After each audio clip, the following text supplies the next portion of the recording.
Imagine a life marked by profound longing, a heart's desperate prayer, echoing through years of silence. This is where our story begins, not with grand pronouncements, but with the quiet ache of a woman named Rachel, who yearned for a child. Her pain was a constant companion, watching others raise families while her own arms remained empty. Yet, in that brokenness, she trusted in a promise, a divine whisper that one day, her cries would be heard, and heard they were. From the depths of Rachel's faith, a miracle bloomed. Joseph, for Jacob, his father, Joseph was more than just a son. He was a living testament to God's faithfulness, a precious gift born of the wife he cherished above all others. From that moment, Joseph was bathed in a love so profound, it was almost visible, setting him apart from his elder brothers. But such overt affection, however pure, can sometimes ignite the darkest of emotions. Jacob's love for Joseph was so undeniably clear, so publicly displayed, that it began to fester in the hearts of his other sons. They watched, their expressions hardening, as their father showered Joseph with special attention, a privilege they felt was unjustly withheld from them. The tension reached a boiling point with a single, defining garment, magnificent robe of many colors. This wasn't merely a piece of clothing. It was a public declaration, a vibrant symbol of Jacob's profound favor for Joseph. To his brothers, it was a scarlet letter of favoritism, a constant, visual reminder of their father's perceived injustice. Then came the dreams. Not just simple nighttime wanderings, but vivid, prophetic visions that Joseph, in his youthful innocence, shared freely. Dreams where his brothers' sheaves of grain bowed down to his, and even the sun, moon, and 11 stars paid homage. To his family, these sounded like arrogant boasts. To Joseph, they were simply mysteries, glimpses of a future he couldn't yet comprehend. One fateful day, Jacob sent Joseph to check on his brothers, who were tending the flocks in the distant fields of Dothan. As he approached, a lone figure silhouetted against the horizon. His brothers saw him coming. The sight of him, still wearing the hated coat, ignited a dark, consuming fire within them. Hatred, long simmering, now boiled over into a murderous plot. Their initial plan was brutal, to kill him and hide the evidence, but Reuben, the eldest, intervened, persuading them to shed no blood. Instead, they stripped Joseph of his cherished robe, tearing away not just fabric, but his identity and their father's favor. Then, they cast him into a deep, dry pit, leaving him alone in the darkness, a prisoner of their malice. Soon, a caravan of Ishmaelite traders passed by. A new, equally cruel idea took hold. Why kill him when they could profit? They pulled Joseph from the pit, not to rescue him, but to sell him. For 20 pieces of silver, they sold their own brother into slavery, watching emotionlessly as he was bound and carried away towards the unknown, desolate lands of Egypt. In Egypt, a land of towering pyramids and ancient gods, Joseph found himself bought by Potiphar, an officer of Pharaoh and captain of the guard.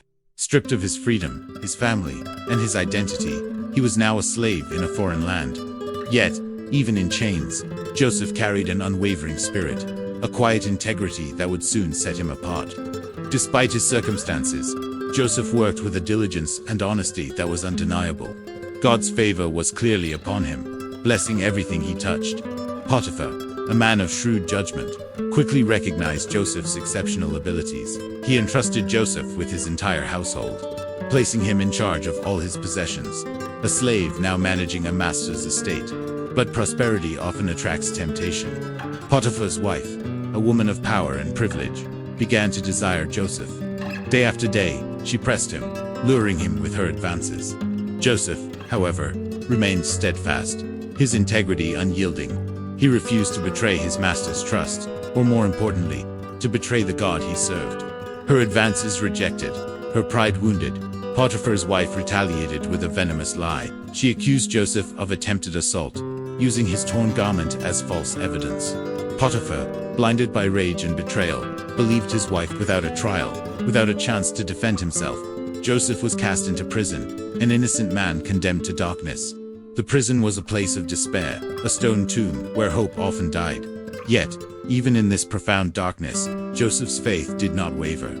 He remained faithful to God, his spirit unbroken. And once again, God's favor found him. The prison warden, observing Joseph's character, soon entrusted him with the care of all the other prisoners.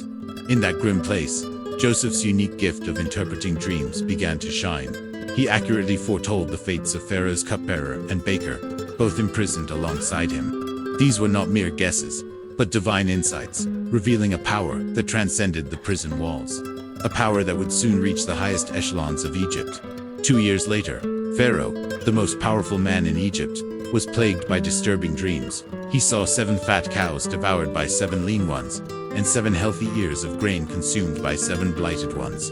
His wise men and magicians were stumped, unable to provide an interpretation. The fate of Egypt hung in the balance, resting on a mystery no one could solve. Suddenly, the cupbearer remembered Joseph. Summoned from his cell, Joseph stood before Pharaoh, not as a slave, but as a vessel of divine wisdom. He explained the dreams. 7 years of abundant harvest, followed by 7 years of devastating famine. More than that, he offered a solution. Store grain during the good years. Pharaoh, astounded, recognized God's spirit in him. In an astonishing turn of events, Pharaoh elevated Joseph from prisoner to governor, second only to himself.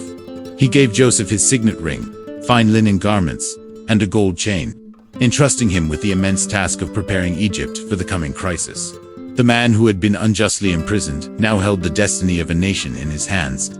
For 7 years, Joseph meticulously managed Egypt's resources. He collected a fifth of the produce, storing grain in vast quantities, enough to feed the entire land and beyond. His foresight and meticulous planning transformed Egypt into a beacon of hope. A granary against the looming specter of global hunger. Then, the famine struck.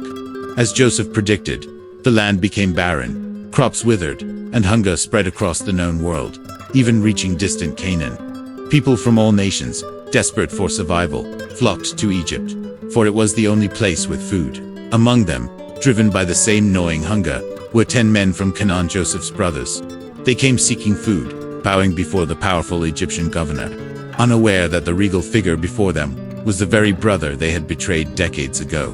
Joseph recognized them instantly, a flood of memories washing over him. But he kept his identity hidden, choosing to test their hearts, to see if time and suffering had changed them. After a series of agonizing tests, designed to reveal their true character, Joseph could no longer contain himself. He sent everyone else away, and in a moment of profound vulnerability, he revealed the truth. Tears streamed down his face as he uttered the words, "I am Joseph, your brother." Instead of vengeance, he offered the most powerful gift of all, forgiveness.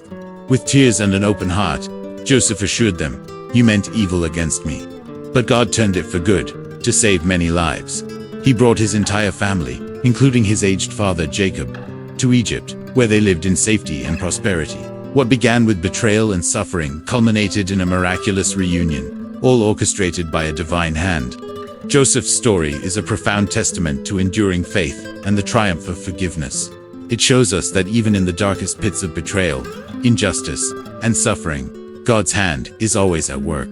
What appears to be loss can, in His perfect plan, become the very path to redemption, restoring not just individuals, but entire families and nations. This is just the beginning of understanding His incredible journey, a powerful reminder that in the deepest shadows, God is still writing your story.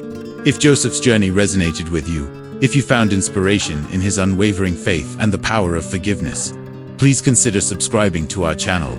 We delve into stories that reveal the incredible strength of the human spirit and the guiding hand of destiny. And we want to hear from you. What part of Joseph's story impacted you the most? Share your thoughts and reflections in the comments below. Your insights fuel our journey together.